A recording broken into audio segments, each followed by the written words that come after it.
गुरुर्ब्रह्मा गुरुर्विष्णु गुरुर्देवो महेश्वरः गुरुर्साक्षात् परब्रह्म तस्मै श्री गुरुवे नमः।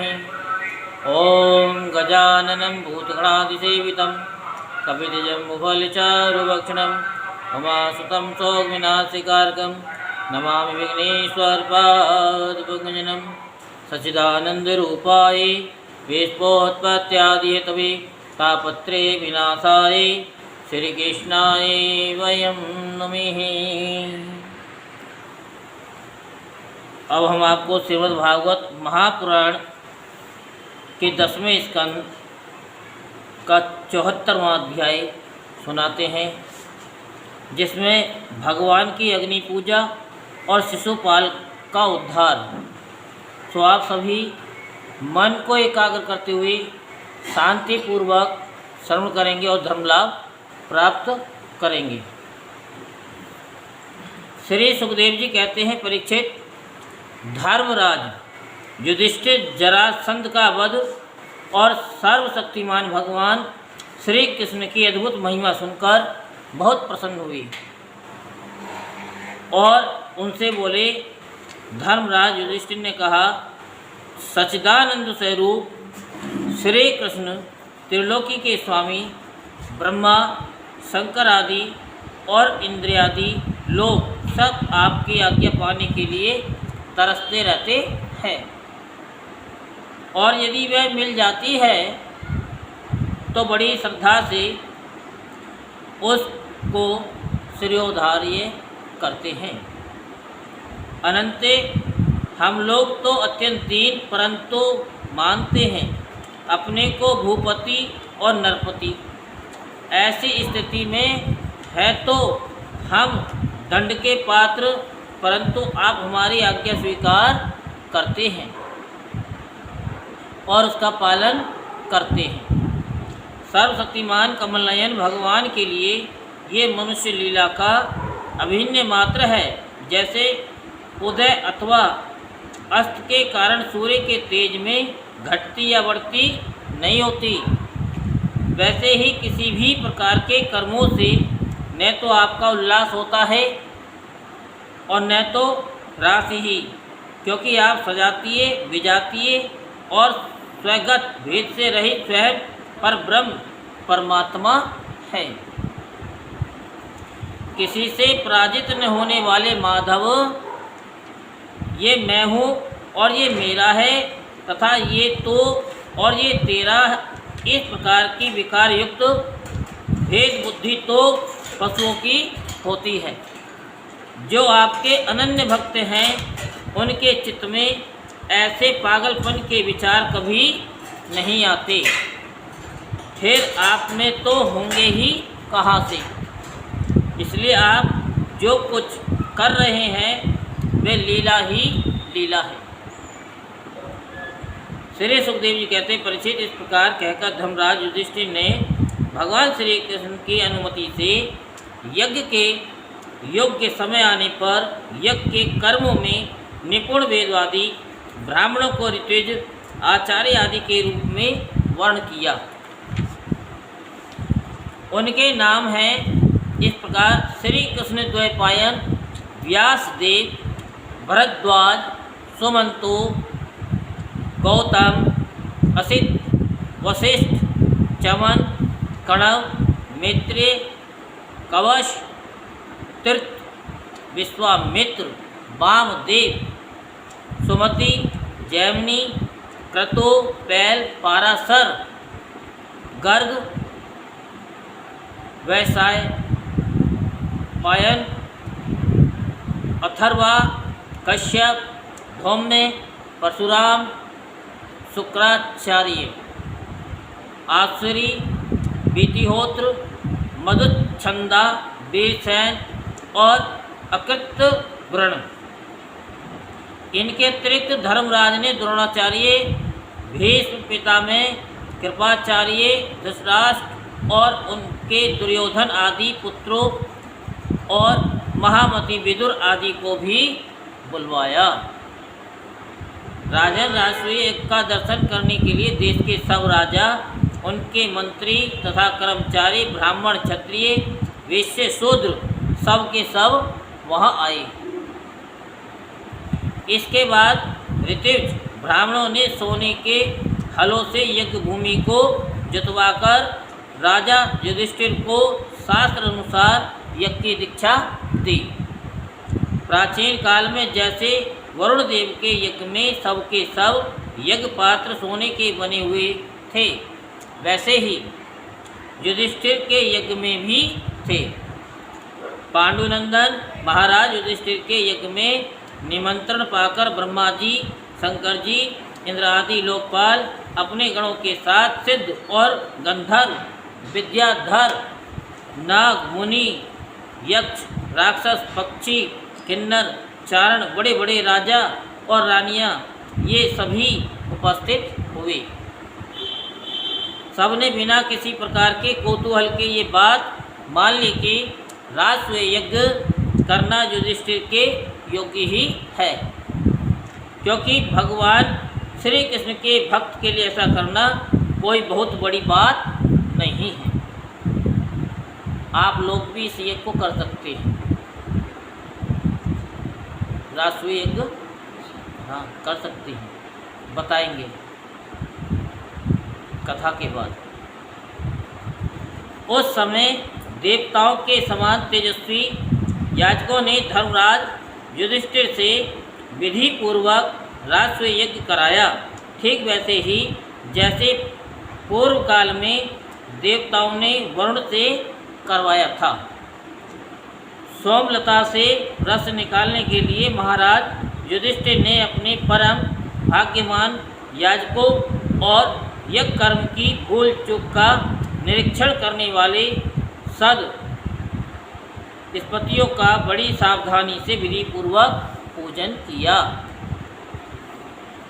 अब सभासद लोग इस विषय पर विचार करने लगे कि सदस्यों में सबसे पहले किसकी पूजा, अग्र पूजा होनी चाहिए। जितनी मति उतने मत, इसलिए सर्वसम्मति से कोई निर्णय न हो सका।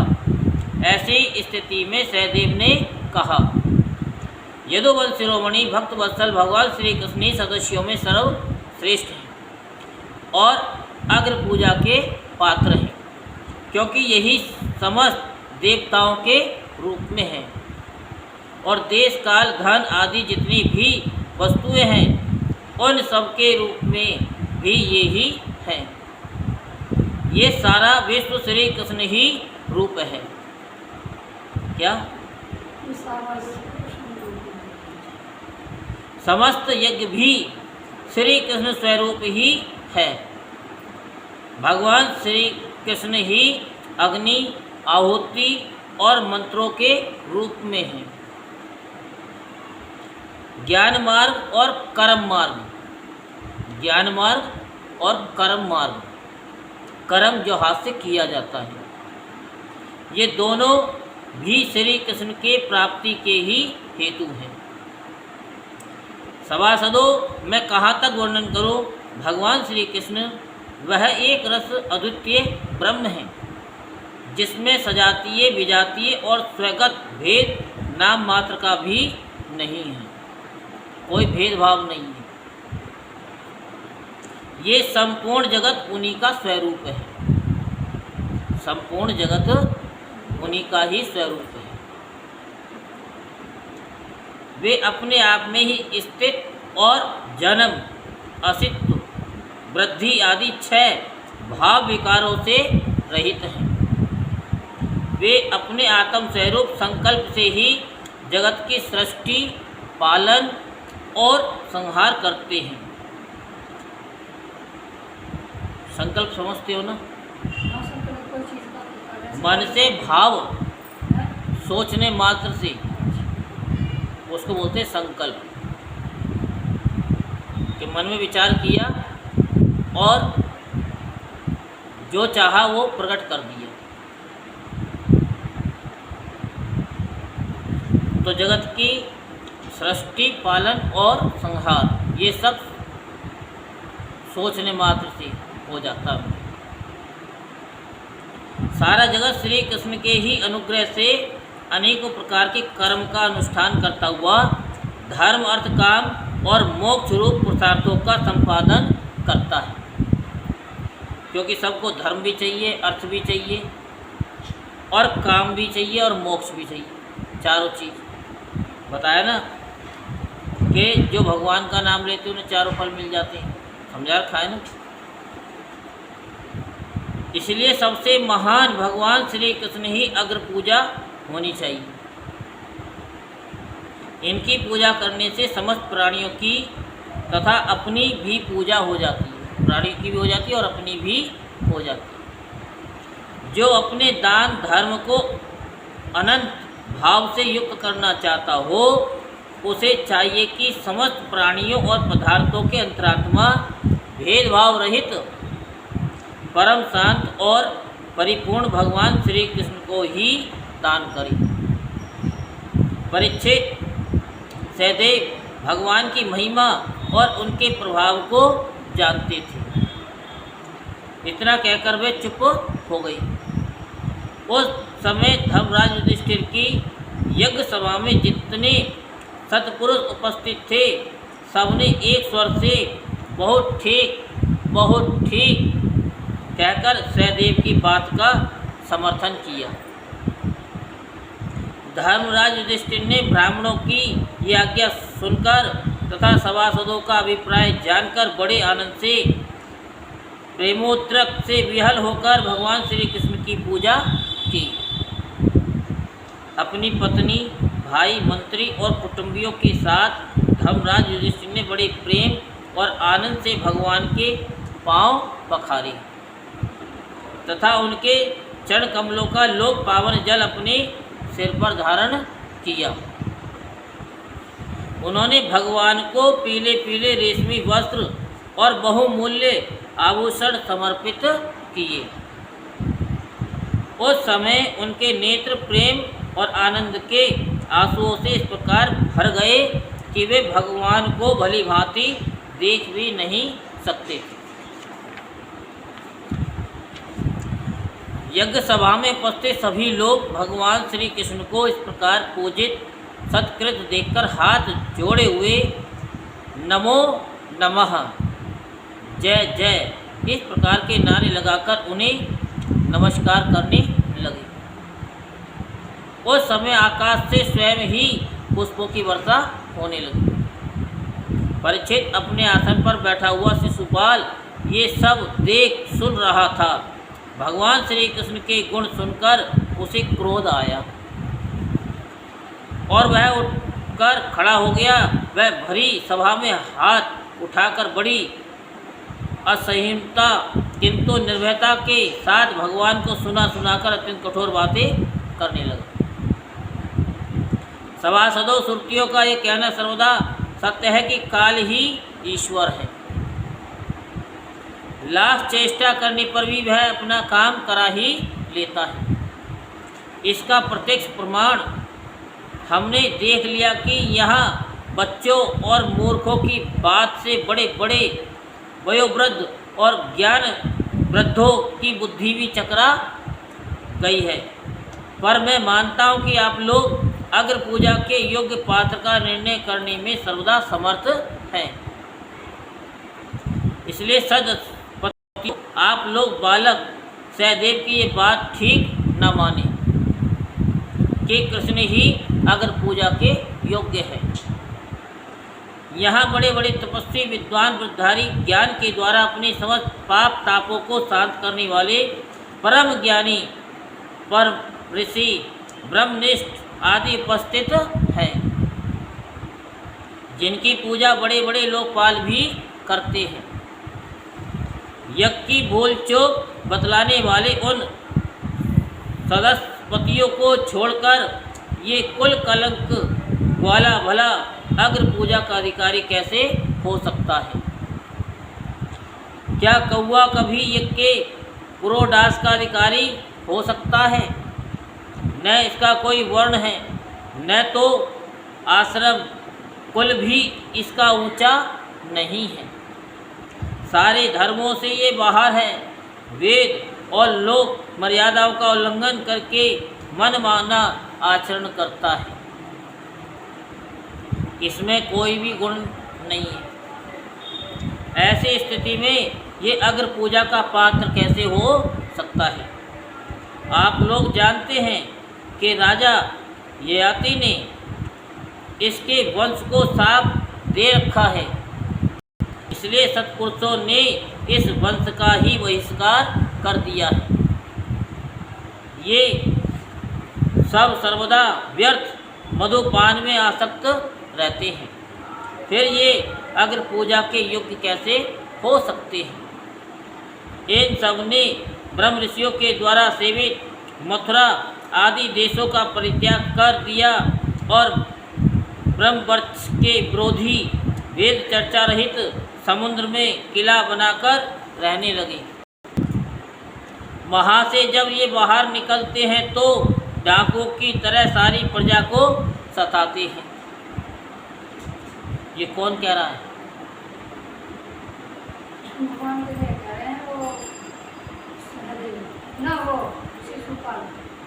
ऐसे ही आप बताइए, जोर से बोला करो। परिच्छेद सच पूछो तो शिशुपाल का सारा शुभ नष्ट हो चुका था। ये उसने और भी बहुत से कड़ी कड़ी बातें भगवान श्री कृष्ण को सुनाई, परंतु जैसे सिंह कभी सियार की हुआ पर ध्यान नहीं देता, वैसे ही भगवान श्री कृष्ण चुप रहे। उन्होंने उसकी बातों का कुछ भी उत्तर न दिया, परंतु सभासदों के लिए भगवान की निंदा सुनना असह्य था। उनमें से कई अपने अपने कान बंद करके क्रोध से शिशुपाल को गाली देते हुए बाहर चले गए। परीक्षित जो भगवान की या भगवत पारायण भक्तों की निंदा सुनकर वहाँ से हट नहीं जाता, वह अपने शुभ कर्मों से च्युत हो जाता है, उसकी अधोगति होती है। कभी भी गुरु, ब्राह्मण, भगवान किसी की निंदा नहीं सुननी चाहिए, यही शास्त्रों में बताया। अगर तुम्हारा बस नहीं चलता तो वहाँ से चले जाओ, लेकिन उसे पूरे इंटरेस्ट के साथ में नहीं सुनना चाहिए। अब आगे क्या, वो से यही तो करते हैं। अरे हाँ, संत की निंदा हो रही है, चलो इसके खोपड़े में नारियल मार दो, बस। परीक्षित अब शिशुपाल को मार डालने के लिए पांडव, मत्स्य, केकय और संजय वंशी नरपति क्रोधित होकर हाथों में हथियार ले उठ खड़े हुए, परंतु शिशुपाल को इससे कोई घबराहट न हुई। उसने बिना किसी प्रकार का आगा पीछा सोचे अपनी ढाल तलवार उठा ली और वह भरी सभा में श्री कृष्ण के पक्षपाती राजाओं को ललकारने लगा। उन लोगों को लड़ते झगड़ते देख भगवान श्री कृष्ण उठ खड़े हुए। उन्होंने अपने पक्षपाती राजाओं को शांत किया और स्वयं क्रोध करके अपने ऊपर झपटते हुए शिशुपाल का सिर छुरे के समान तीखी धार वाले चक्र से काट लिया। शिशुपाल के मारे जाने पर वहाँ बड़ा कोलाहल मच गया। उसके अनुयायी नरपति अपने अपने प्राण बचाने के लिए वहाँ से भाग खड़े हुए। जैसे आकाश से गिरा हुआ लोक धरती पर समा जाता है, वैसे ही सब प्राणियों के देखते देखते शिशुपाल के शरीर से एक ज्योति निकलकर भगवान श्री कृष्ण में समा गई। परिचित शिशुपाल के अंतःकरण में लगातार 3 जन्म से वैर भाव की अभिवृद्धि हो रही थी और इस प्रकार वैर भाव से ही सही ध्यान करते करते वह तन्मय हो गया, पार्षद हो गया। सच्चा मृत्यु के बाद होने वाली गति में भाव ही कारण है। शिशुपाल की सदगति होने के बाद चक्रवर्ती धर्मराज युधिष्ठिर ने सदस्यों और ऋतुजों को पुष्कल दक्षिणा दी तथा सबका सत्कार करके विधि पूर्वक यज्ञांत स्नान, अवृत स्नान किया। परीक्षित, इस प्रकार योगेश्वर भगवान श्री कृष्ण ने धर्मराज युधिष्ठिर का राजसूय यज्ञ पूर्ण किया और अपने सगे संबंधी और सुहृदों की प्रार्थना से कुछ महीनों तक वहीं रहे। इसके बाद राजा युधिष्ठिर की इच्छा न होने पर भी सर्वशक्तिमान भगवान श्री कृष्ण ने उनसे अनुमति ली और अपनी रानियों तथा मंत्रियों के साथ इंद्रप्रस्थ से द्वारकापुरी की यात्रा की। परीक्षित, मैं ये उपाख्यान तुम्हें बहुत विस्तार से 7वें स्कंद में सुना चुका हूँ और वैकुंठवासी जय और विजय को सनकादि ऋषियों के हिसाब से बार बार जन्म लेना पड़ा था। महाराज युधिष्ठिर राजसूय का वृत्तांत और यज्ञांत स्नान करके ब्राह्मण और क्षत्रियों के सभा में देवराज इंद्र के समान शोभायमान होने लगे। राजा युधिष्ठिर ने देवता, मनुष्य और आकाशचारियों का यथायोग्य सत्कार किया तथा वे भगवान श्री कृष्ण एवं राजसूय यज्ञ की प्रशंसा करते हुए बड़े आनंद से अपने अपने लोक को चले गए। परीक्षित, सब तो सुखी हुए, परंतु दुर्योधन से पांडवों की ये उज्ज्वल राज्य लक्ष्मी का उत्कर्ष सहन न हुआ, क्योंकि वह स्वभाव से ही पापी, कलह प्रेमी और कुरुकुल का नाश करने के लिए महान रोग था। परीक्षित, जो पुरुष भगवान श्री कृष्ण की इस लीला का शिशुपाल वध, जरासंध वध, बंदी राजाओं की मुक्ति और यज्ञ अनुष्ठान का कीर्तन करेगा, वह समस्त पापों से छूट जाएगा।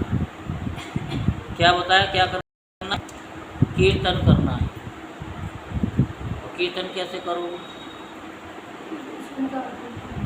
वो कीर्तन नहीं है, जो ये सिर्फ